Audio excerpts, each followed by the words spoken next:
that nice picture of me, so you can look at that.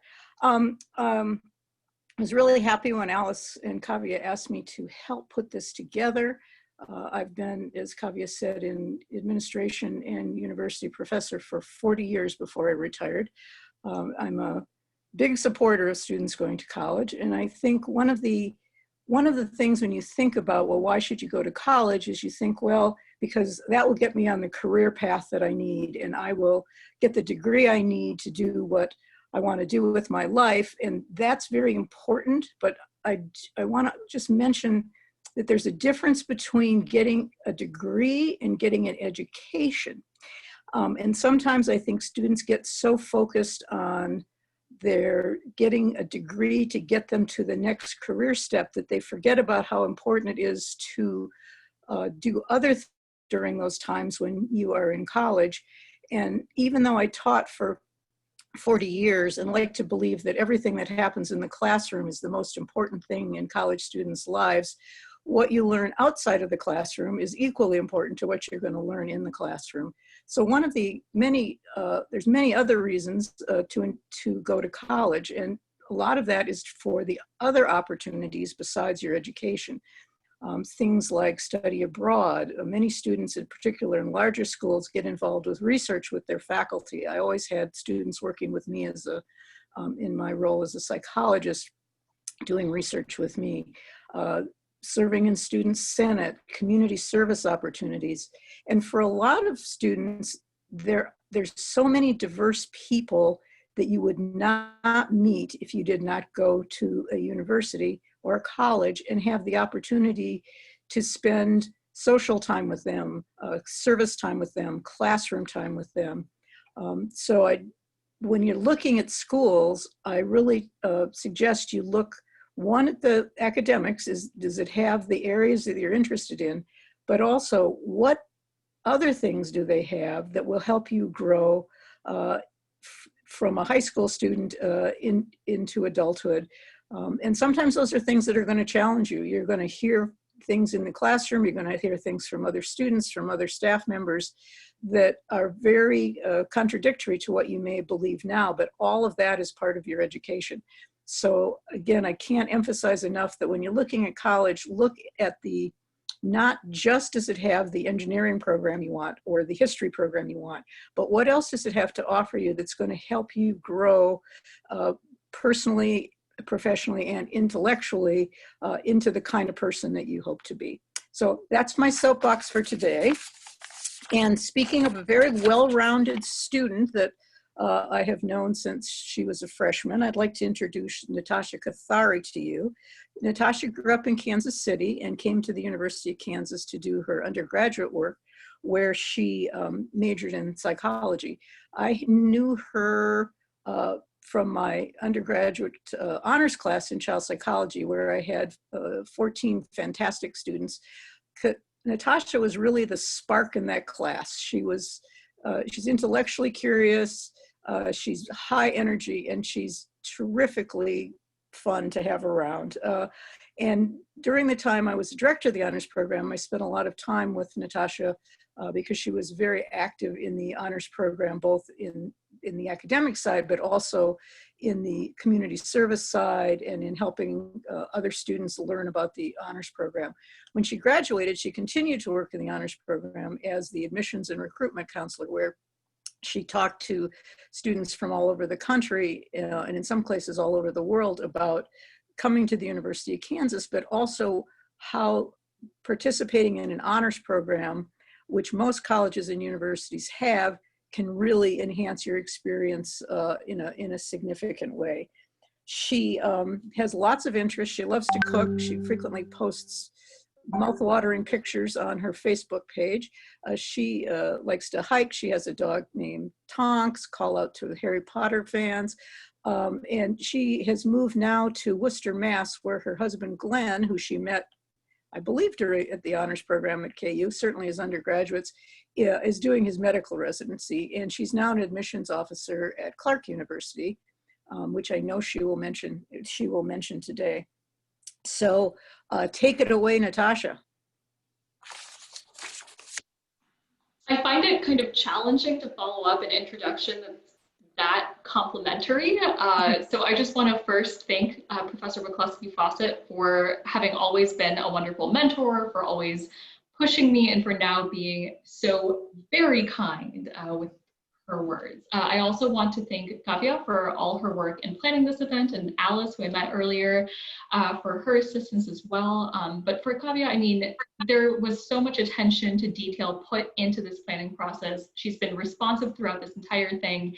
I cannot think of many high school seniors who I would put on the same level in terms of organization, discipline, and time management, and I've only known her for a couple of weeks. So really, thank you, Kavya, for all your work on this. And thank you to the India Association of Minnesota for hosting me. Back when I was in Kansas City, I was really active in IAKC, the India Association of Kansas City. And so I'm deeply aware of the valuable programming and resources that India associations can offer. And also, I don't know about IAM, but IAKC put on a wonderful Gurba every Navratri. So that's always fun as well. So if we could go to the next slide, I do want to give you a little bit of a roadmap for what I'm going to be covering in this presentation. As you know, this is the first of 3 college admissions presentations hosted by IAM. And so I am not covering everything. I'm mostly covering the college search, applying to college, making a college decision, and then giving you a little bit of background about the 2 institutions that I know best, the University of Kansas and the honors program there, and then Clark University. So I guess let's go ahead and get started. If we could go to the next, oh, we're already on the next slide. Perfect, thank you.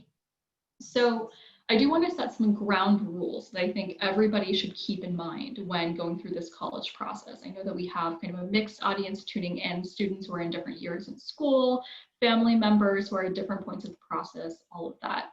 So I think it's important to have some guiding principles. First of all, I want to emphasize that I am a firm believer that this is a student-led process. Not counselors, not friends, not even parents, as much as they do have valuable input. Students have different goals and needs and ways of learning, and so what works for one student doesn't work for all students. So absolutely the student should be in charge of this process. As for family members, no, they should not lead the process, but they are still quite important. They provide vital support to students through guidance, advising. They can sometimes help motivate if that deadline is coming up and the student still needs to write the essay. They can organize travel when it's safe to do that. And they often also provide financial support. So if you are a family member of a college student, be supportive. Let them lead you through this process, but be available, be supportive to them. And as you're going through this process, whether you're a family member or the student who's thinking about different colleges, keep an open mind. As Professor McCluskey-Fawcett said, it isn't just the academic programs that are available, it's the other experiences that you'll have in college. For me, a big learning experience that I never even expected was learning to live with roommates. I had always had my own bedroom at home, and all of a sudden I shared a suite with 3 other girls, and I had people who, were counting on me to do my share of chores and to set clear expectations about, who was allowed to visit our room and when. And that really does help you grow as a person. So keeping an open mind in terms of the types of experiences that can enrich your college trajectory, your college narrative, is really important. But also keeping an open mind in terms of the types of colleges that you're looking at. I can speak from experience, I'll talk about this a little bit later, that I did have a sense of, as kind of a high achieving high school student, I need to go to an Ivy or another highly selective school. And it is true that, Ivy League schools, your highly selective private institutions, and the public Ivies do get the vast majority of press when it comes to higher education in the United States, and the vast majority of applications. But it's worth noting that only 0.4% of United States undergraduates actually end up in an Ivy League. And so even if that is the end game, even if you've done your research and you feel like Harvard or Yale or Princeton is the best possible fit for you, options open. There might be a small liberal arts college in rural Montana that's a fantastic fit for you. There might be a large selective public university right in the Midwest that's a good fit for you. cast a wide net, especially at the beginning. And then keep in mind that fit matters. Different students, like I said, excel at different types of institutions. And finally, if you need help, be sure to ask. I think that a large reason why presentations like this can be important is that there's a lot of mystery shrouding the college admissions process. Schools somewhat greedily protect information procedures and the different factors that they look at. And then there's so many acronyms as well, the CSS and EA and FAFSA and the SAT, that it can make your head spin. But I guess if you take one thing away from this presentation, it's that you shouldn't have to go through this process alone. There's always help available. So high schools, for example, have a really important role in this process. So registrars prepare transcripts, counselors can send school information, teachers can send in letters of recommendation. But beyond that, they can also advise students and their families. And we'll talk about a couple of different ways of utilizing your school counseling office in a little bit. And then admissions offices can also provide information. We might not tell you exactly how we review applications or the conversations that happen behind closed doors, but we can absolutely answer questions about academic programs, internship opportunities, etc. And then our financial aid staff can help you with questions about those important documents like the FAFSA, the CSS profile, all of that, which we'll cover in more detail later. So again, don't go through this process alone. Always ask for help. So let's get started on the college search. If we could go to the next slide. Thank you. So as Professor McCluskey-Fawcett mentioned, there are a lot of different factors beyond just academics to consider when you're thinking about which school or schools might be a good fit. So academics are certainly a factor, but keep in mind, there are 4,298 colleges, universities, community colleges, for-profit institutions in the United States. If you're just narrowing stuff down by academic program, that's not going to get you very far. So if you are at the very start of the process, don't start with specific schools, but by reflecting on what you're looking for in the process. So yes, academic programs, but also are there co-curricular activities that can enrich your learning? Things like studying abroad, like internships, like research. When it comes to major, one note on that, I know that some students come into the college process, completely set on the major that they'd like to choose, or on even maybe the specific concentration within that major. If that's you, cool, go for it. And I mean, it can be helpful to have an idea of what you want to study, since it can help you narrow down your college list. Some institutions require you to apply to a specific major or school, but know that it's okay to be undecided. I actually work as an academic advisor during the summers, and in my experience as an advisor, counseling an undecided student is far more straightforward than people expect. It does not mean that you're going to be behind. It does not mean that you're not going to be successful. It just means that you're maybe going to be doing a little bit more exploration at the beginning. But frankly, if you already know what you're studying, you should be doing that exploration anyway. I came into college knowing I wanted to be a psychology major, and yet as much as I loved my psychology program, thanks in large part to professors like Dr. McCluskey-Fawcett, one of my favorite classes was in Latin American linguistics, which I would not have expected going into college. Take that time to explore whether or not you know what you want to study. Then as you continue to work on making your college list, another factor that can be important is geography. Location and size can both be really important factors, but also setting. There are some schools in an urban setting, some in a rural setting, some in a suburban setting. Depending on the types of opportunities you're looking for, depending on the type of feel you're looking for in your school, different types of settings might feel far more exciting, more comfortable, or more alien to you than others. And then I would say that the community is perhaps the most important factor in college success. Actually, Professor William Ceslik from the University of Maryland found that across populations, a feeling of belonging was a significant predictor of college success, as measured by GPA. I'm a data nerd, so forgive me for going into research, but I feel like it's important. Factors like the availability of different extracurricular activities, like campus culture, demographics, athletic teams, the presence or perhaps the absence of Greek life, the types of housing available are key considerations as you're shaping your college list, because those things can really make or break your college experience and your success in college. Then outcomes can also be important. I think that a lot of people want to have their eyes on the prize, right? This idea of, which job am I going to get after graduation? Which graduate program am I going to be competitive for? And certainly, I mean, it's worth considering those things. Some schools will provide data on things, retention rate, graduate placement rate, and that information can be helpful. But there's also information beyond that, some more qualitative information that you can use when evaluating potential outcomes. One that I like to highlight is always academic advising, quality academic advising. Having an understanding of your own needs, the level of support and attention that you're looking for. Is it important to you that your advisor knows who you are, that your professors know who you are?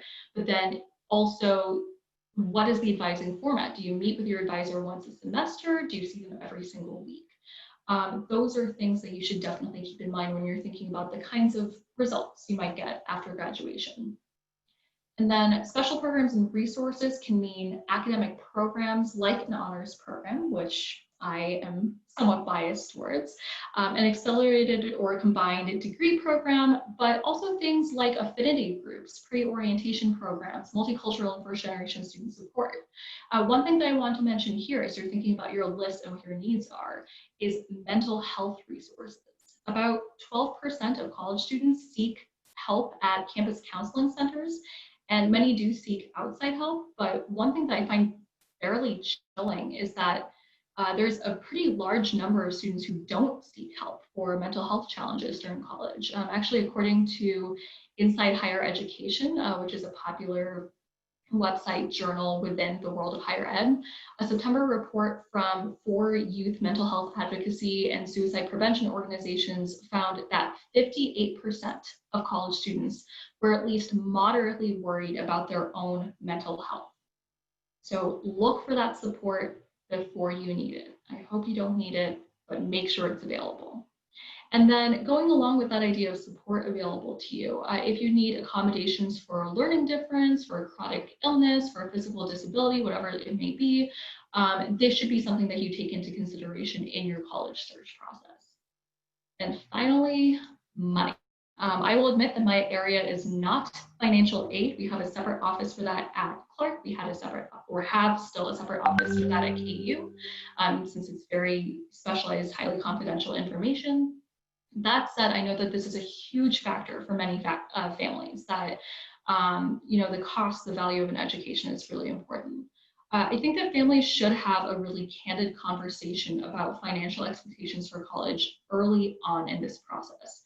Questions like, is there a 529 plan in the student's name? Are loans going to be necessary? Is the student expected to pay their own way, or is support from parents, other family members available? Everybody should be on the same page. But one note that I want to make is that sticker price may not matter.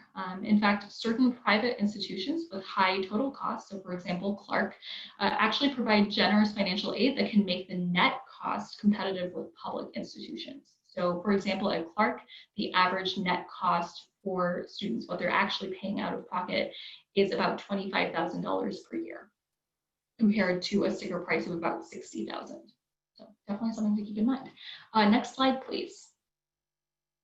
Awesome. So those are a lot of different things to think about. And I imagine that that can be pretty overwhelming. I want to give you information throughout this presentation, but I also acknowledge, as Gabia said, that while this process is really exciting, it can also be quite stressful. So again, let's go back to those ground rules. Remember that you don't have to go through this process alone. There are lots and lots and lots of resources available to you. The first one that I want to mention is that you can do a lot of groundwork online as you're working on that college list. I like websites like Niche and Big Future for their ability to search by different parameters. If your high school has access to a contract-based platform like Naviance, that can also be a really valuable resource. No matter which online tool or search engine you're using, however, be sure to cross-reference that information with institutional websites. Sometimes things are out of date or just plain wrong. I actually last week had a long conversation with a student applying to Clark who was concerned about letters of recommendation. Navion said that we required 3 letters. His counselor said we didn't require any. Our website said that we required 2. And I was able to confirm for him that yes, we required 2 letters of recommendation, one from a counselor, one from a teacher. And he was still skeptical. He was concerned that he didn't know what our admissions committee would want. And so I had to remind him that I was a member of our admissions committee. And finally, I think he got the picture. So he'll be submitting 2 letters of recommendation, I hope. In terms of other resources available in print, books are definitely a great resource. You can find many college search books at bookstores of libraries. Many school counselors also have small college search libraries available. The Princeton Review book that I mentioned on this slide is a great resource for people who are looking for a really broad overview of a lot of different types of institutions. My personal favorite, and I will acknowledge I'm biased here, is the Colleges That Changed Lives book, which introduces 40 institutions that are part of the CTCL consortium that are known for providing a transformative educational experience beyond just the classroom. Clark University happens to be one of those. That's totally not why I'm mentioning CTCL. Next slide, please.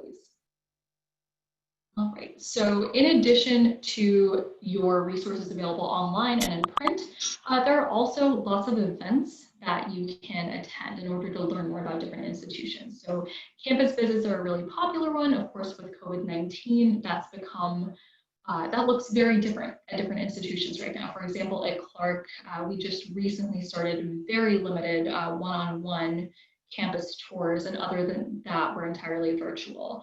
If you're able to visit a campus, if you feel safe visiting a campus, it's certainly a great way to get a sense for whether you might be able to picture yourself in a particular community. If not, there are lots of other ways of learning about an institution. Lots of college counselors, myself included, travel to different high schools to give informational sessions on their institutions. This year, a lot of those visits are going virtual. I am actually exclusively doing virtual visits with my high school, so look for those on your school's calendar, on their website. And then there are lots of virtual events beyond that, things like webinars, office hours, information sessions.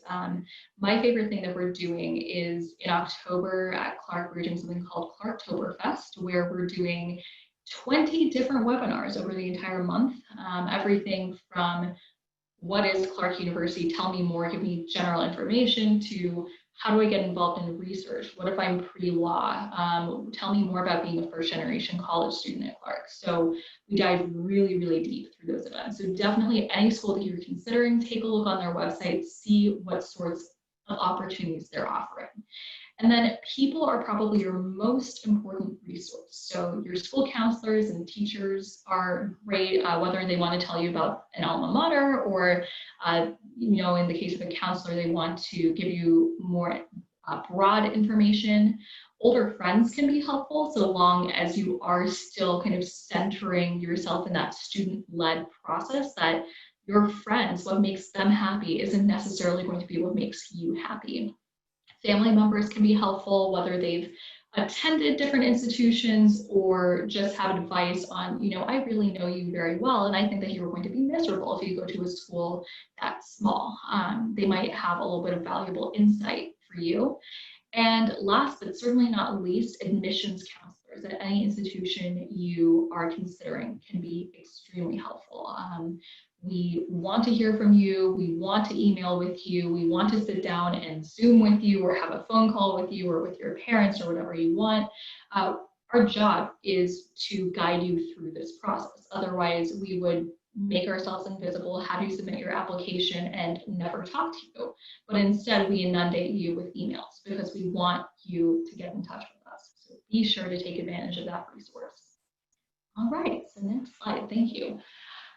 I would be remiss if I didn't acknowledge that there's a lot going on in the world. This slide mentions COVID-19, but also I think that we have a growing awareness as a country of racial injustice. I think certainly this year, more than at any other point in my lifetime, we've seen that. We've heard about murder hornets. We've seen, questions about what the political landscape of this country is going to look like. So there's a lot going on in the world, and much of it is very stressful. And frankly, much of it, I would say, is more deserving of your attention than the college admissions process. That said, there is some overlap, right? There are some ways in which the many different things happening in this country, in the world, are going to be relevant to your college search. One question that I've been getting a lot, particularly from current seniors, is whether their application process will be harder. And the root of this question tends to be that because of COVID-19, many class of 2020 graduates chose not to attend college this fall, or choosing instead to defer enrollment to the spring or even next fall. And so the question becomes, if all of these students are coming to campus later, does that mean that there is less room for me? And generally the answer is no. For example, at Clark, we saw a 15% increase in deferrals, definitely noticeable, but not so grave that we have to really change anything. And so we do not anticipate any decrease to the size of our class of 21 cohort. That's true for the majority of institutions in the United States. It can still be worth checking institution to institution, but anything you've heard, the impact is not nearly as great as it's made out to be. Then we also get a lot of questions about activities. Of course, your years as students looked very different, whether that meant a different grading scheme or maybe an activity being canceled, taking a different form. And I think that that's created a lot of stress as well. Know that on the admissions side of this process, we're human beings living through the same pandemic as everyone else is, and we understand that you couldn't play basketball because frankly, it would be a little bit foolish to, play basketball unmasked during a pandemic. But there are other things you can do, right? So if you couldn't volunteer at the hospital, human physiology. If you couldn't complete some summer program on a college campus, did you maybe instead help take care of a family member, create a YouTube channel, maybe a TikTok channel, that seems to be the new thing, etc. We want to see that you've kept busy, but particularly in a year like this, that can take many different forms. It doesn't have to be what you think of as kind of traditional activities. If it's taking up your time, if you feel it's a productive use of your time, we want to hear about it, okay? And then the final question that I want to answer is how are admissions changing the process, or how are admissions offices changing this process due to COVID-19? The biggest change that I want to focus on is that many institutions are going test optional, which means that you have the option of choosing not to submit standardized test scores. So before COVID-19, only a couple hundred United States institutions were test optional. Now we're up to nearly 50% going test optional, at least for this year. We'll talk about this a little bit more later, what test optional actually means. It can mean different things from school to school, so definitely check in with a specific institution. But that is probably the biggest change that you're going to see, that we understand that testing dates have moved around, all of that. Ultimately, for test optional schools, things like the essay, demonstrated interest, which we'll talk about more later, are more important. Okay, next slide, please. Thank you. So when you get ready to actually apply to colleges, so you've done your search, you've thought about the factors that are important to you, now you're making your list. I think it's really important to get organized. I think that this is a gift to yourself and to your sanity. I highly recommend a spreadsheet, but there are a lot of different ways of doing this. I happen to just really enjoy Excel. What I would recommend on a spreadsheet is to include information that was important to you in your search. So certainly things like academic programs that are offered, majors that could be of interest to you, but also things like location, extracurricular activities that look exciting, outside of the classroom opportunities like research that you might want to take advantage of. important to note when you're getting organized. So then, if you've gone to information sessions or if you visited, a dozen different schools, they don't all swim together. Take notes, think about the things that differentiate different institutions in your mind. You can also use a spreadsheet or whatever organizational tool you choose to track things like deadlines. Certainly, application deadlines, whether you're applying early decision, early action, restrictive early action, regular decision, and also deadlines for financial aid. I do want to take a quick note, a little detour to explain early decision, early action, regular decision. So these are timelines used by, I'd say, the vast majority of United States institutions. So early decision 1 and early decision 2, the actual due dates may vary from school to school, but the meaning is the same. If you're applying early decision 1 or 2 to any institution, you are indicating this school is your first choice.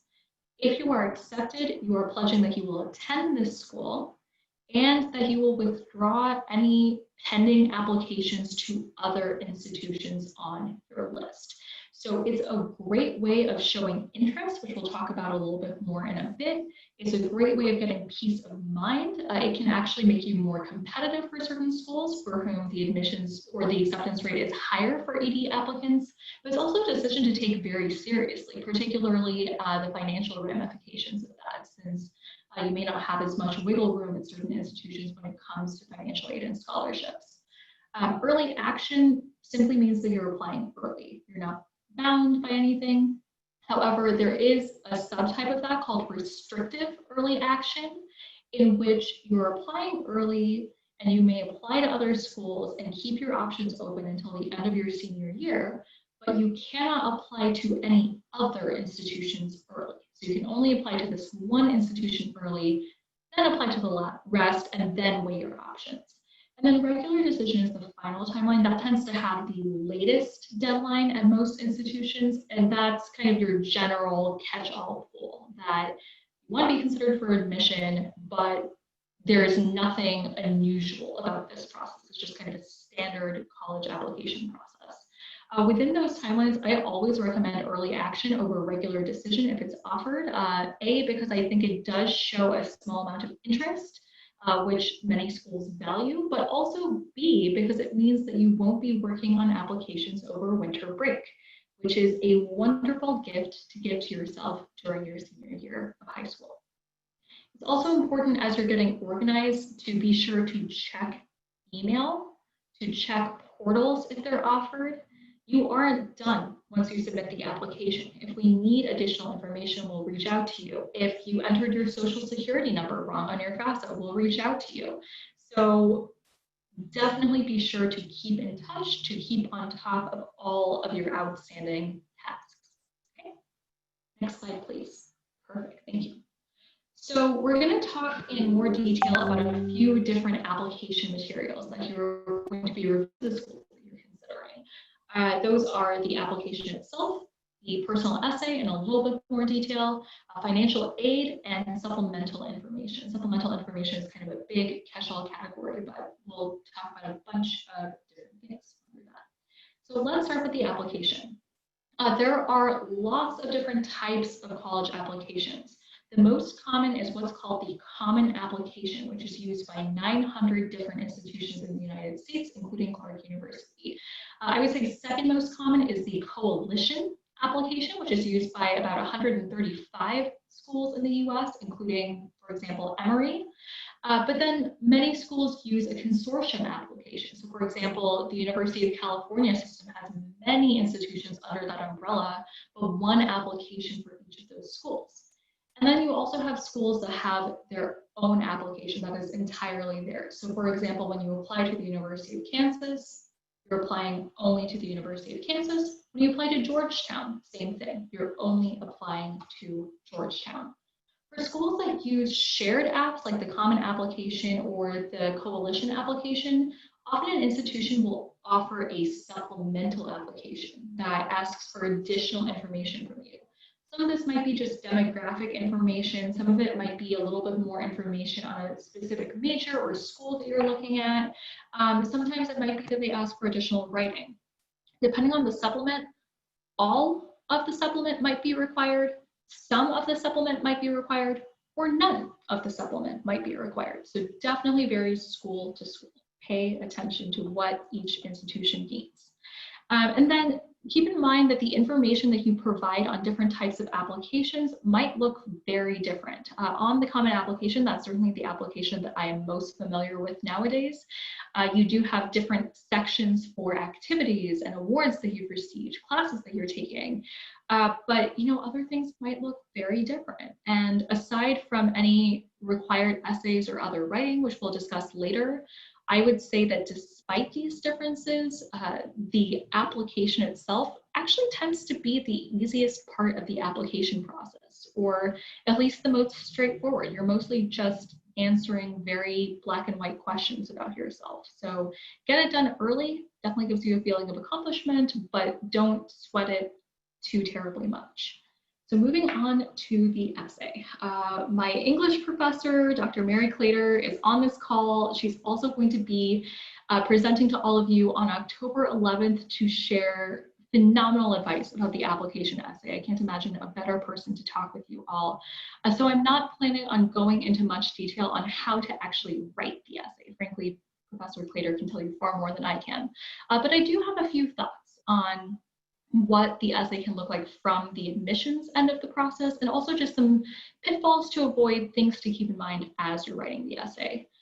So first of all, keep in mind that the entire college application is an opportunity to tell your story, and when included, the essay and any additional writing can absolutely be a key component of that. So it should strengthen your application by providing committee members more information about you or about your interests, by showcasing a strength or a skill you have, maybe highlighting a unique perspective or experience that you've had, any of those. It can also be an opportunity to showcase your writing ability and your individual voice. I really, really love essays where it's clear, where I get a clear sense of who the student is from reading that essay. I don't want you to sound like everyone else. I don't want you to sound like your English teacher. I don't want you to sound like the novel you just read. I want you to sound like you. One pitfall to avoid, I'd say probably the biggest pitfall to avoid, is do not use the essay or any other writing to do the job of other sections. I get a lot of essays, for example, that read like expanded resumes or activity sections. So if you do this, I don't get to learn anything additional about you. I might as well just have looked at your resume, right? One really, I think, straightforward piece of advice, somewhat obvious, and yet there are issues with it sometimes, is proofread. In normal life, errors do happen all the time, and we get that. Actually, I'm sure that I've made errors on this presentation. So I know, we're human. But whether or not it's fair, errors on the essay can read as sloppiness or even as a lack of interest in this school. On that note, it's important that you don't recycle essays. We can certainly tell, particularly if you include another institution's name in that essay, which happens more often than you would think. There's a question on here too about how important the essay is to admissions officers. And I will say that importance definitely varies. And that depends typically on what we call reading load. So depending on the number of committee members reading applications, depending on how many committee members read each application, how many applications are received, how much time there is to review those applications, that can all impact reading load. And so certain admissions counselors and officers and committee members may have 30 seconds to quickly skim your essay and essentially confirm that you wrote something. Others will take notes on your essay, maybe give it a 5, 7, 10-minute read. And months after you get your acceptance letter, will even mention a detail from the essay you wrote. So it's a mixed bag, certainly, but I would always say to err on the side of assuming that it's very important to this process. One thing that comes up a lot is that you might want help with your essay. It's certainly a very important piece of writing, so it makes sense that you might want additional eyes to look at it. And I mean, many schools facilitate this. A lot of senior English classes, high school counselors will help you workshop that essay. That is fine. I do want to talk about the ethics of this a little bit more, You can have, trusted friends, teachers proofread. Your parents can glance at your essay if you want. But there is a very important ethical distinction here between getting general guidance and intellectual dishonesty. It's pretty obvious, I think, to most people who are applying to college, who are, writing essays, that if you submit an essay, for example, that was written by your mom, that's really unethical. But I would go so far as to say that even having your mom modify your word choice to make it more academic is crossing the line, because it doesn't sound like you, it sounds like your mom, and she's putting in work to modify your essay in a way that makes it less you. So much like schoolwork, the essay should still be a reflection of your own abilities, but also your own voice. And there can be somewhat immense consequences for dishonesty, not just from the institution impacted, but also from others. Those of us in the admissions field do talk to each other. So do yourself a favor and make it your own work. I think that you'll be far prouder of the final product if you do that. And also it keeps you from getting into hot water. The final thing I want to talk about on this slide is your timeline. So there is not one right way to plan for the essay. Actually, speaking as a former procrastinator, and I have a lot of friends from the University of Kansas, a lot of former mentors or current mentors on this call, so they're probably laughing at me right now. But speaking as a former procrastinator, I still do find that I do some of my best work when I'm under a bit of pressure. And many of my college essays were completed in the 11th hour.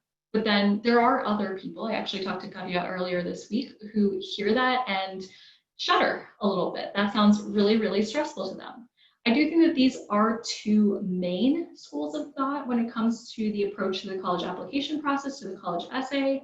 And so I'm going to give you two example timelines. Take them or leave them, definitely very different for everybody, but two ideas that you can keep in mind.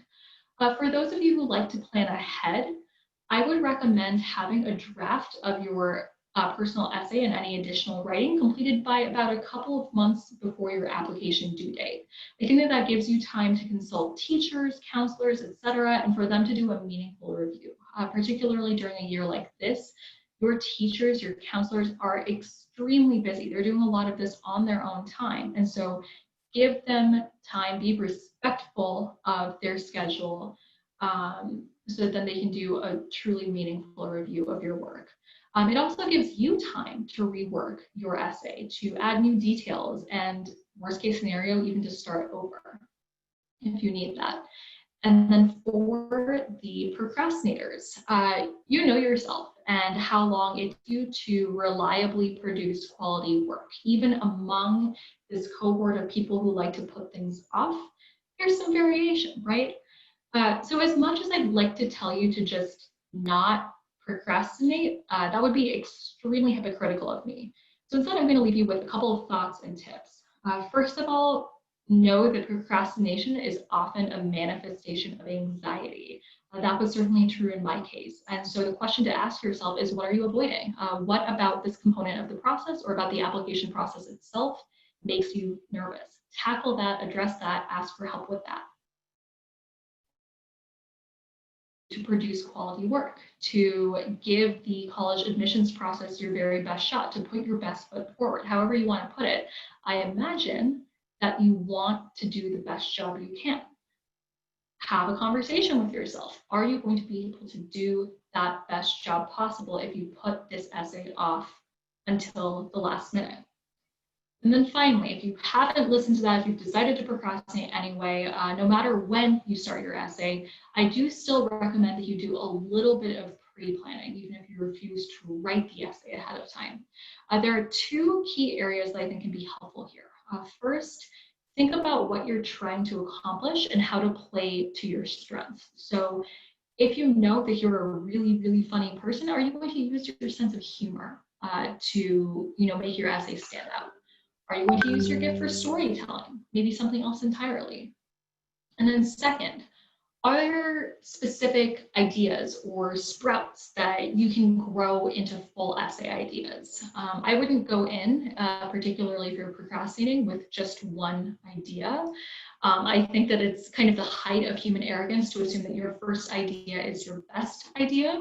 Sometimes it is, but typically it's not. So come up with a lot of different ideas, and keep in mind, if you're writing in the 11th hour and you just have that one plan and it isn't working, you're going to have a really bad time.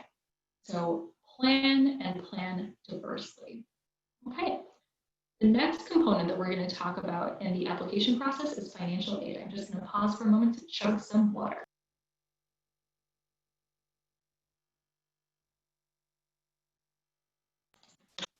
Thanks for your patience. Talking is hard work. So financial aid. If you know that finances are going to be a factor in your college choice, a need-based, there are two important documents that you're going to hear about over and over again, depending on the school that you're looking at, depending on your citizenship and your immigration status. You might be required to submit one, both, or neither. So most United States institutions require that all citizens and permanent residents submit the FAFSA, which is the free application for federal student aid. Definitely look at deadlines on institutional websites because they do vary, but plan on assuming that you will likely have to complete the FAFSA. And some institutions, particularly private institutions or those that accept a higher number of international students, require another document called the CSS profile, which is available through the College Board. Again, pay attention to deadlines, pay attention to the expectations for you specifically, given your citizenship status and the types of schools that you're looking at. It is possible that you will only have to do the FAFSA for all of your schools. It is possible that you will only have to do the CSS profile if you are not a permanent resident or citizen of the United States. And it is possible, and in fact, in this world, probable that you will have to do both. Keep that in mind. All colleges and universities in the United States are required to have something called a net price calculator, or NPC. So these are calculators available on institutional websites where you plug in a little bit of information on your grades, on your family income, all that kind of stuff, and it spits out basically what you can expect to pay at this university when you factor in financial aid, scholarships, all of that. These are a really helpful tool in some ways, and that's why the federal government does require that every institution offers this, because they can certainly help you decide if a university or college is going to be very doable for you or completely out of the question. That said, take the information on the NPC with an enormous grain of salt, because while they can give you an estimate, sometimes it's inaccurate. For example, based on federal guidelines, Clark University's calculator includes your SAT score as a pretty major factor in your overall financial picture and gives it a good amount of weight, but then in the actual admissions process, it is a blip on the radar for us. And so that can really skew the number that you're getting from that. We do try to give families realistic expectations for what they can expect to spend in college, but keep in mind that a school is not obligated to exactly match the net price calculator. You've also probably heard, if you've done any research about schools so far, of need blind versus need aware admissions. So what this means is basically, if you're applying for financial aid, if you have any degree of financial need, so essentially if you are not paying the full sticker price for an institution out of pocket, will your financial need be taken into consideration in the admissions process? And I am here to be the bearer of bad news, unfortunately, because as much as in a perfect world, I wish that every institution's education were accessible to every student, that's not the case. Only about 2% of United States colleges and institutions are what we call need blind, which means that they are well resourced enough that they do not have to consider financial need at all when admitting applicants. Among those, and also among some of the other category of schools, which we'll call need aware, there is a small subset of schools which meet full need. So schools that give you financial aid are not obligated to meet full financial need. Many schools do what's called gapping. They don't like owning up to it, but it's just part of the business. This means that if your family, say, has financial need equaling $20,000 per year, like that's the gap between what your family can contribute to your education, what your scholarships will help with, and what school is actually going to cost. The institution doesn't have to give you $20,000. They could give you 10, they could give you 15, they could give you 5. It varies from institution to institution. And so one thing to consider throughout this process is, for the institutions that you're looking at, how much of demonstrated financial need, which is a term that you're going to hear a lot, how much of demonstrated financial need will they meet?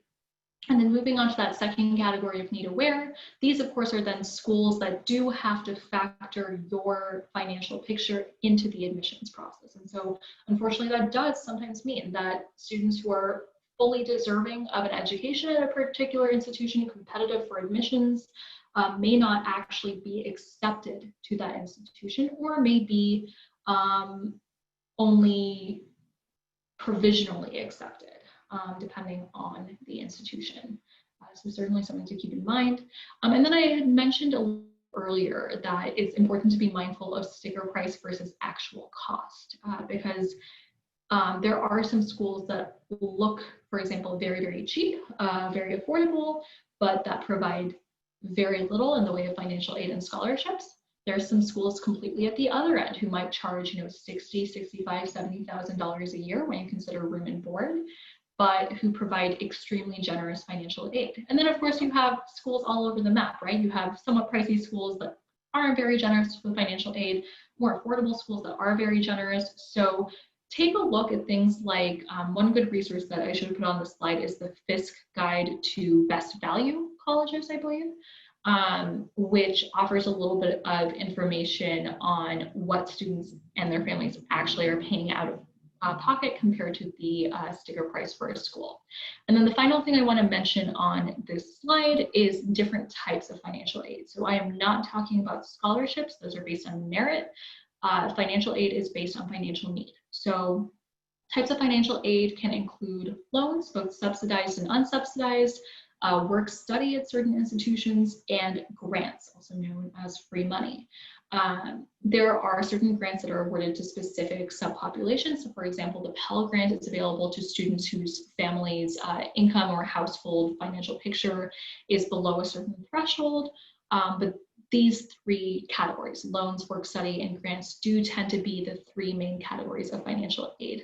As you're trying to supplement financial aid offered by an institution, some things to look at would be scholarships through employers. Sometimes parental employers will offer, $1,000 to any one of your college-age students if they just write an essay or smile for a picture or something like that. Sometimes there's a more robust application process. Certain community organizations offer book scholarships, which can help with some of those incidental expenses during college. And then, of course, you do also have the option of resorting to private loans. I would personally say to consider that a last resort, simply because there are typically other places to look for money first. But that is certainly an option that's available to you if you feel like it's necessary. Next slide. Oh, perfect. Thank you. You're reading my mind. So next, I want to talk about supplemental information. This is probably going to be the most in-depth slide, just because there are so many different types of supplemental information that you may be required to provide or that you may choose to provide to different institutions. So first of all, let's talk about transcripts. These are basically official grade reports from your high school, from any dual credit programs, dual enrollment programs that you've completed, that show how you've done. Some schools require them. Some schools allow you to self-report, although this is relatively uncommon, and they'll probably still require a transcript at some point.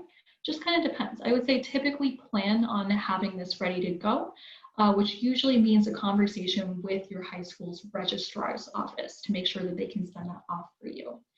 Recommendation letters, requirements for this vary greatly from school to school and also within different institutions by program. It's possible that to get admitted to X university, you don't need a recommendation letter, but if you want to be admitted to the School of Engineering, you do. So pay attention to those requirements. Again, go back to what I said about keeping organized, have all of your ducks in a row before you actually get into the process. But typically when letters of recommendation are required, that means that you need one from a counselor who's able to tell the admissions committee a little bit more about the context you're coming from, your high school, how students tend to perform, how many of them are doing AP classes, also a little bit about your quality of character, what you're doing outside of the classroom. And then often recommendation letters come from teachers who have had you in class. For some institutions, it can be any teacher at all. For some, they recommend that it's a teacher in a discipline related to what you want to study. For some, it's required that it's a teacher in what's called a core academic subject. So typically your sciences, English, mathematics, that kind of stuff. So again, check the requirements for individual institutions, but chances are you will have to get recommendation letters done. The most important thing to keep in mind with recommendation letters is that you want to give your referees, your letter writers, time, especially in a year like this. In a normal year, counselors, teachers, mentors, coaches who are writing recommendation letters for you are typically doing it on their own time. In a year like this, they're also doing a lot of other work-related things on their own time. They are wildly busy. I've met with many high school counselors this fall so far, and when I tell them that, for example, at Clark, we've pushed back our early deadlines by 2 weeks, one of them actually started tearing up. Yeah, that gives you a picture of just how stressful the time it is for some of your teachers and counselors. So be respectful of them, show your gratitude for their work ahead of time, and be considerate of their needs when you're asking them to do work on your behalf, okay? Then I want to talk about the interview. Some institutions offer an interview, some don't. Out of those that offer interviews, some schools require them and some don't. I would say for those, I mean, obviously for the schools where it's required, you're going to do it. For the schools that don't offer it, you're not going to do it. For the schools where the interview is optional, do it. Formality of the interview, the length of the interview, the scope of the interview might vary quite a bit, but it's uniformly a great way to strengthen your application, to give a little bit more context, to show interest, which again, we'll talk about in a little bit. Same with the supplemental essay. This is another situation where it's required by some, it's not even available for others, and for some institutions, it is fully optional.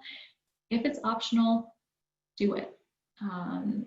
Typically, they tend to be shorter than the personal essay that you're writing for many of these institutions. Another great way to set your application apart. Then I do want to talk about test scores and what test optional means. So first of all, even in kind of a normal world, the importance of your SAT scores, your ACT scores, your SAT subject tests, your AP exams varies widely from institution to institution, and even within institutions from program to program.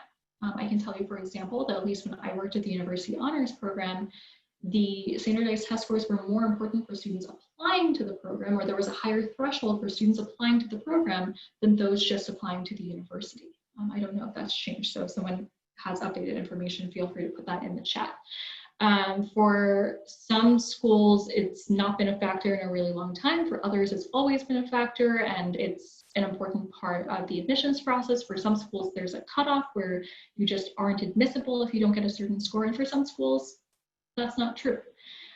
And then you insert this year that we've all had together, and all the changes, all the canceled test dates, all the stress, everything, and the fact that so many schools have gone test optional. And I feel like that's kind of conflated confused what test optional really means. Oh, perfect. And the director of the University Honors Program, Sarah Crawford Parker, weighed in to say KU Honors will be test optional for 2021. So thank you for sharing that information. What an exciting step. That's awesome. So for schools that are test optional, typically what that means is exactly what it sounds like, that if you're happy with those test scores, if you want to submit them, you can. And if you do submit them, we'll consider those scores as part of the application process, although the weight we give them might still vary from school to school. And if you're not happy with those scores, don't feel like you have to submit them. However, with the changes this year, some institutions claim to be test optional, and are not. A good example of this, without naming names, is that there are many schools where if you are just applying for admission, their test optional, but if you want to be considered for scholarships, you must submit standardized test scores. So again, check the requirements of individual institutions, particularly if you're a senior this year. See if the information you have is outdated, if the requirements have changed for this school year, for this application cycle. For many schools, they have. And then the final supplemental piece that you might see at different institutions is any sort of portfolio materials. So projects, papers, music compositions, films that you've created. Schools have information on whether they require these things on their websites. I would say that this is probably the least common supplemental requirement, though, for different institutions. Some programs within different schools will require portfolio, particularly if you're applying to, say, a very competitive arts program. You might have to submit an art portfolio. And then if they don't require a portfolio, different institutions may or may not accept them. So definitely keep in mind, what is actually going to be considered for a given institution. But if a school accepts but doesn't require portfolios, this is a good chance to see if you have something to share. I would not create something just so then you have a portfolio. I would say that that makes no sense. But if you have a side project that you're really proud of, if you've been doing some research that you want to tell us about, if you created a podcast that you're really excited about, drop the link or send us, maybe an excerpt from something. We would love to see that information in most cases. One thing that I get asked about a lot when it comes to this supplemental information, particularly the portfolio, is resumes. Should you include a resume? What should be on it? In most cases, the answer is you do not need to include a resume. In most cases, applications will include an activities section, sometimes even an awards section, and so you're including that information in other places in your application anyway. Some institutions do require a resume or a CV, particularly if you're applying to a special program within that institution. So again, check requirements. If it is expected of you, absolutely do it. If not, chances are there's a good reason why, and you can provide that information to us elsewhere. As we talk about supplemental information, I do want to go to this next slide on optional. I know that I mentioned for supplemental essays, for interviews, some schools require these things, some schools don't. But I want to clarify what I mean by optional. Now, I'm not talking about optional things like test scores. I've already covered what test optional means and that it can have very different and sometimes even somewhat technical meanings at different institutions. I am talking about things that aren't numbers, things that might add a little bit more context to your application that some schools say you can take or leave. In my mind, optional essays, optional interviews, things like that are always worth doing. They make you more memorable. I can tell you from experience that admissions counselors and committee members are far more likely to advocate on your behalf if you've taken the time to complete that information and they show interest. So definitely, if you have the time to do those optional components, count on doing them. They can really set your application apart at certain institutions. And on that note, I do want to talk about demonstrated interest on the next slide. So some of you will have heard of demonstrated interest or DI. Some of you, this concept will be new to you. But basically, demonstrated interest is do different institutions track your engagement with them? Does it matter to them? Different examples of demonstrated interest are things as simple as opening emails, attending events, whether on campus or when an admissions counselor visits your high school, a virtual event, keeping in touch by email, by phone with your admissions counselor, doing optional things like that optional interview or that optional supplemental essay, even applying early. Applying early decision certainly shows a high level of interest and commitment.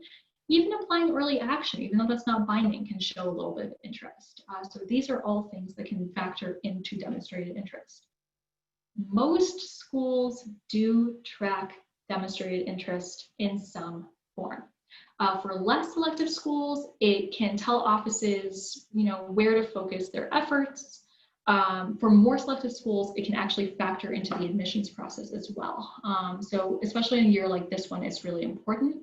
That doesn't mean that you have to open every email, but do make an effort to engage with schools that interest you. So you've applied to college, you've done all the steps, you've demonstrated your interest, you've talked with your family and friends and counselors and everything about it. And now you're in. Congratulations, that's really exciting. Keep in mind though that your acceptance letter typically comes with strings attached. Typically that means that your acceptance is contingent on satisfactory completion of your school year, sometimes on certain documents like financial aid documents being submitted, sometimes on good conduct. So for example, if you have a big final paper or capstone that you're doing during your senior year, you get caught cheating on it, that can jeopardize your acceptance for different schools. So know that, it isn't entirely over just yet, but yeah, the hard work's behind you. Some schools will release financial aid and scholarship decisions at the same time as they release acceptance letters. Other schools wait. And then some schools will give you the option of appealing financial aid decisions. So if you were hoping for $20,000 a year in support and you got 18, you can maybe see if you can get that additional 2. Although schools that allow you to appeal don't typically advertise this, so it's always worth asking if a university will accept an appeal. And then others have really, really straightforward criteria and do not accept appeals. I do want to note that it's really polite as you're going through this process, as you're crossing schools off your list, to withdraw your application. That often means that you're opening up a spot to someone else. We do a lot of math when we think about, how many students we can accept, how many students in a given major we're going to have in a given year, and what that means for class schedules next year. And so the more notice you can give an institution that you will not be attending, the better. It makes you look good, it makes your school look good, it makes them more excited to work with your counselors next year, which is a great way of thanking them for all their help to you. And then the final thing there is, I think that there's this concept of the perfect school, that I have to get into this one specific school in order to be happy. And you know what? Every so often I meet a student for whom there truly is one institution in the world that is the perfect fit for them. That's extremely rare. For most students, there are lots of good options. Take fit seriously, pay attention to the factors that you use to craft your list. But ultimately, remember that in most cases, there is wiggle room and that you likely have a decent list of institutions that will make you very happy to be a student there. And as you're going through this process as well, know that there are resources available. If we could go to the next slide. So some of these resources are similar to the ones I mentioned at the start of the process. So things like talking to your counselors, your family members, older friends, going to events on campus. But the big difference is that institutions tend to get more personalized in outreach. So you might get opportunities to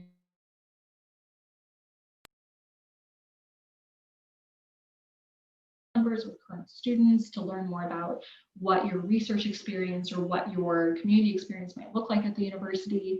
At KU, within the honors program, we did a really wonderful thing called honors experience planning appointments, which were basically personalized visit days that allowed you to see what your life as an honors student would look like. Really great chance to determine if this school is a good fit, and also to start getting a little bit of planning done. So as you go through this process, trust yourself, but again, don't feel like you have to do it alone. There are a lot of resources available. So finally, as we put it all together, as you're making that final decision, there are some questions that I want you to ask yourself. So as Professor McCluskey-Fawcett mentioned earlier, you're not just looking for an institution that offers the right programs, you're looking for an institution that challenges you, perhaps one that helps you meet certain goals. You're looking for an institution that's a good fit for your other needs, academic, financial, emotional, perhaps what the community looks like geographically, all of that. And most importantly, you're looking for an institution that is going to serve the person that you want to become, not just the person you are now. So the full educational experience is really important. Again, it's not just the degree, but the community, the growth, the experiences that you're going to have outside of the classroom. So that is all that I have to say about the general college admissions process. If you'll humor me, I am going to take a couple minutes to talk about two institutions that I know very well and love very much. So first I want to talk about the University of Kansas and the University Honors Program, and also my own experiences going through this process. To be blunt, I went through the college admissions process entirely wrong. I was a really high achieving student, and I assumed that the most selective school that would take me was the school where I should go. So I applied to about 10 schools, mostly highly selective, and then I had a couple of safeties, including the University of Kansas, schools that I knew I could get into quite easily. I grew up 45 minutes away from the University of Kansas and frankly assumed that I knew everything there was to know because it was in my backyard. If you'd asked me in the fall of my senior year, I would have told you that it was my last choice because again, I hadn't seriously considered it. But fast forward to spring of my senior year, I had all my acceptance letters in hand, including to many of those highly selective schools that I was so excited about. And I had a health scare. We didn't know what was going on. It was really stressful. And it just didn't make sense to go far away for school, which was really disappointing to me as someone who, again, felt like she worked really hard for the opportunity to have this name brand school.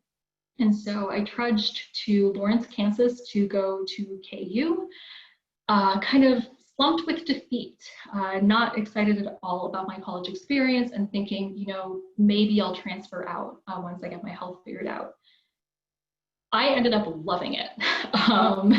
I know that that sounds like a really terrible picture to paint, but I loved my experience at KU. It's a big school with lots and lots of different options. So for example, my first semester of college, I was part of the African Drum Ensemble, but then my senior year, I chaired the Student Health Advisory Board and was the student administrator for a multi-million-dollar budget for our health center. I got to meet the president of Columbia while I was at the university. Actually, that was thanks to Professor McCluskey-Fawcett. After graduation, I saw President Obama speak at the university. Like I had all these incredible opportunities that come with going to a big school. Not to mention college basketball is now, I would say, an important personality trait of mine. I also, through the University Honors Program, got that small liberal arts college feel. Tons of personal attention. I got many wonderful mentors during my time at the university and in the honors program. People like Professor McCluskey-Fawcett, like Professor Crawford Parker, who's attending today, like Professor Clater, who's attending today, and many others who aren't here, but who I still am keeping in touch with. For example, Professor Anita Hertzfeld, who is in this picture here. She was the Latin American linguistics professor who I mentioned earlier, and I'm deeply fond of her. So that was definitely a very important part of my honors experience, as well as things like small classes and a really unparalleled level of access to experiential opportunities for students within the program. So it really was the best of both worlds. A large public university with all the resources that come with that, plus a small, exceptionally well-administered program that allowed for better access to those opportunities and a lot more personal attention. Now, Clark University, very different institution from KU. We are located in Worcester, Massachusetts, about an hour from Boston, about an hour from Providence. Very urban campus, but when you're on campus, you certainly feel like you're at a liberal arts college. As soon as you step off campus, you're a few minutes from downtown. About 2,200 undergrads, about 800 graduate students. And fun fact, we are the smallest combination liberal arts and research university in the country. I actually just learned that about a month ago. There's also an incredible emphasis on experiential learning at Clark. We have practice-based courses available in every single department, over 50 study abroad programs, about 60% of our undergraduates do research, which if you know anything about higher ed, you know is highly unusual. And 84% of our students complete internships even before their senior year starts. One really special program that Clark University offers is what we call fifth year, affectionately. So we are one of only 2 United States institutions to offer this. Essentially, it's an accelerated master's program available in over a dozen different fields. And the accelerated part of that, the fifth year in which you're completing your graduate work, is tuition free to all students who meet basic grade requirements, course completion requirements and who sit down with an advisor from that field beforehand. And as I alluded to earlier, we are one of 40 colleges that changed lives. So we are part of the CCCL consortium of universities that are known for transformative learning experiences. So that is actually all I have to say, other than answering any questions that I can. Thank you all for tuning in. I hope that this was more informative than overwhelming, although frankly, I think that the college admissions process can be both. If you do have any questions, I will take them now. Yes, Ms. Kathari, we have a couple. The first one is related to specifically Ivy League schools. So as you probably know, Ivy League schools, they stress a lot of SAT testing, and most students in the Midwest take the ACT over the SAT. So will the ACT score that students in the Midwest take convert to the equivalent of an SAT score, or is an SAT a must for Ivy League colleges? That's a great question. Now, for students who are applying to schools that do weigh standardized tests heavily, I would recommend taking both the SAT and the ACT if that's an option, not because one is better than the other, but because different students test differently, and you might find that one test just works with your brain better than the other one does. That said, if you only have taken the ACT, yes, not just Ivies, but any institution in the country that accepts standardized test scores will be able to convert back and forth. Perfect. And then our next question is, if you had a rough time freshman and sophomore year and had a lot of problems, do colleges take that into consideration, and how will they value it? It depends on the school, but that's a great question. For some schools, it's just, if we're talking about having a rough time academically, for example, for some institutions, they're really GPA. And so if your GPA was somewhat lower, during those early years of high school, that could negatively impact your picture. But for schools like that, there are other factors that they're looking at. Things like your extracurricular involvement, perhaps your test scores, letters of recommendation, your writing. And then there are schools, I will take the example of Clark University here, because again, this is the process that I know best right now, that look not just at your GPA, but also at your trajectory. Are your grades improving with time? Are they kind of dipping? And so if you had a really rough first couple of years of high school, and then you show us actually really impressed by that. We consider your junior and senior years far more important than your first 2 years of high school. And then this is related to supplemental essays. Is it better to write something you have created versus something you have experienced for the Common App essay and the supplemental? Ooh, that's an interesting question. I think it does depend on the student to a degree, and also the program to which they're applying. So if you're applying to, say, some sort of creative program, either of those essays could fly, but showing evidence of your work so far, of having created something, could be helpful. That said, as I mentioned earlier, there are a lot of different possibilities for what you write about, and I think that you should come up with multiple different options, spanning experiences, spanning things that you've created or accomplished, spanning ways in which you think even. That's always been a favorite essay direction of mine.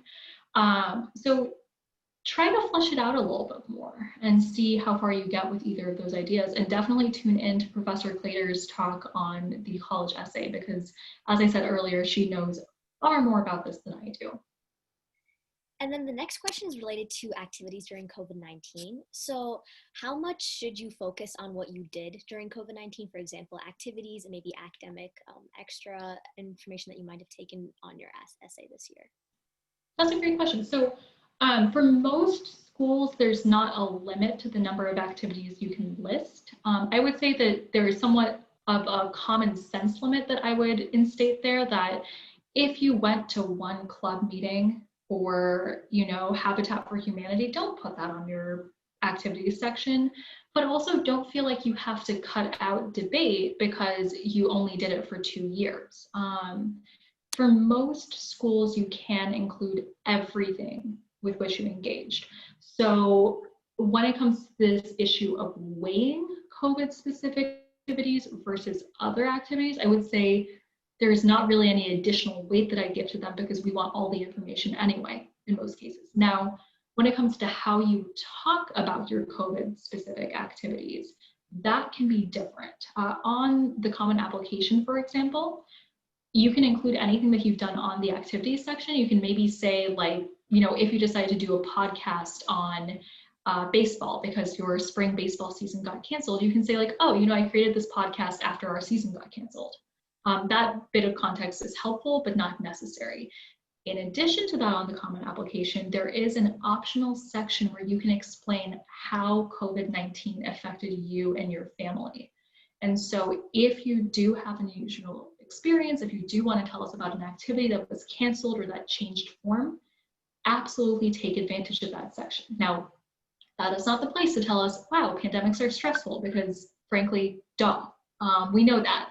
But yeah, if you feel like the pandemic impacted your life in some way that you can tell us about with specificity, please do take advantage of that option to tell us a little bit more. And then the next one is about the ACT again. So I think you already mentioned that test optional is obviously prevalent right now for application processes, but if students didn't get the chance to do that ACT because of Corona, should they wait to take it again and take it again later on in the year, or should they say that it's test optional? That actually depends on school. There has been some recent press that's come out that frankly I consider pretty negative, that a couple of institutions are advertising themselves as test optional, but behind the scenes they're saying that if a student had access to a test and didn't submit one, that might reflect poorly on them. I think that that is grossly unethical. We can't possibly know what, you know, the entirety of a student's experience, the entirety of their struggles. And so I think to reduce a student's experiences down to a binary where they're able to test or not is irresponsible. That said, it is something to be aware of, that depending on the institution, particularly for institutions that have just recently gone test optional, they may value you submitting a test anyway more than schools that have been test optional for a long time. And how many times should you take the SAT and ACT? Certainly depends on the schools you're looking at. I personally am a big believer in the ethos of test optional schools. I have done a little bit of data crunching on this actually in my own time and found that, like many of my colleagues with far more research experience, that the SAT and ACT are best at predicting things like your socioeconomic status and your race and your parents' level of education. They are not that accurate in predicting your college success. In fact, they're one of the worst predictors of that, one of the least effective predictors of that. So with that in mind, that's where I'm coming from.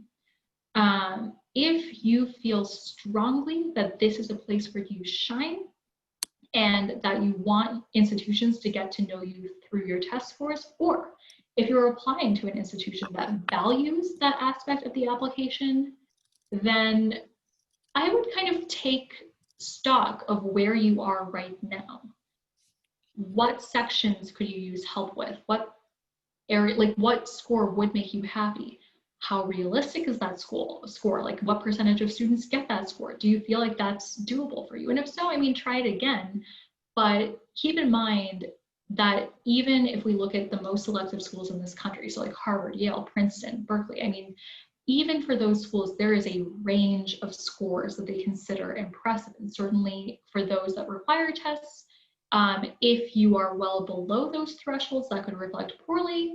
But if you're within that ballpark, you're typically fine, or at least it's not going to hurt you. So find a goal range, try to shoot for that, maybe take it, 1 to 3 times tops, but also keep in mind that it's probably not going to be the most important thing in your application, especially as far as I'm concerned. And then our final question is about kind of the scholarship process. Where's a good resource to find information about scholarships? Is it the college's website, or is there a specific scholarship website that you can go to? That's a great question. So for institutional scholarships, the college website is always the best place to go, in my experience. So They don't just have information on websites about the scholarships that are offered and the dollar amount, but also they sometimes include information on what is required, whether that's certain criteria, like students with this GPA will be considered, or you need to submit a separate application or essay in order to be considered for this scholarship. There are outside scholarships that you can choose to apply to. So for example, I mentioned earlier that many of your parents' employers might have scholarships available through the company or institution. So definitely take a look at those. In terms of great resources, I really like Niche. That's one of the college search engines that I mentioned earlier, which not only helps you search for institutions, but also can help you search for scholarships. One throwback from when I was looking at colleges is FastWeb, which is still alive, still active, and still has a great database of different scholarships that are available. And you can look for everything from identity-based scholarships to scholarships based on essays to scholarships based on different academic or extracurricular experiences. Great. I think with that, that concludes our Q&A session. So we are on the last slide. All right. Well, thank you all for having me. For those of you who are students, best of luck with this process. I know that sometimes it seems kind of stressful and there's a lot of information, a lot of things to keep in mind, but it also is a really exciting process. I think that the idea of going to college is, as Professor McCluskey-Fawcett said, to get an education, not just to check a box. And so there's something really incredibly meaningful and transformative about that experience. So I hope that you're all excited about this too. And for the family members who are in the audience, best of luck with the process to you as well. And thank you for supporting your students. I just wanted to thank you so much for sharing your Sunday morning to be here with us. And I wanted to say that this event would not be possible without Dr. McCluskey-Fawcett's help. I mean, she listened to my idea, she helped me design the series, and she contacted her network to find our speakers for the other 2 sessions and this session. So I wanted to also acknowledge IAM for providing the platform for this event. And finally, thank you all for being here. I hope to see all of you at our next session on October 11th, where the topic will be the application essay with Dr. Mary Clater. Thank you so much and have a great day.